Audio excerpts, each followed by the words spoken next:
Every one of these parts has a job to do. If just one fails, your engine's cooling system could be at risk. Today, we're dismantling an MTU 4000 water pump, but instead of watching a mechanic, we're letting the parts tell their own story. Although it looks like one solid unit, a water pump is actually a collection of precision-engineered components working together to move coolant. Let's take it apart one piece at a time. I receive power directly from the engine. Every rotation I make turns the shaft inside the pump. Without me, nothing moves. The shaft connects everything together.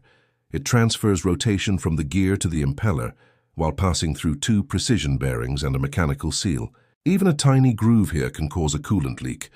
We're small, but we carry every rotating load. When bearings wear, shaft movement increases. That movement destroys seals. I stop coolant from escaping.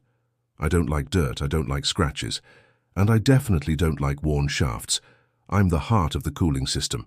Every second I'm pushing coolant through the engine. These may be the cheapest parts in the pump, but they're often responsible for the biggest leaks.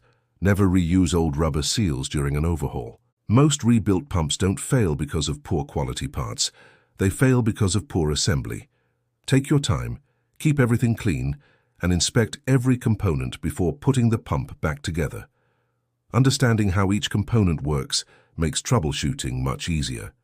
Careful inspection today can prevent costly engine damage tomorrow. If you found this guide helpful, subscribe for more educational 3D marine engineering videos where we break down real engine components, one part at a time.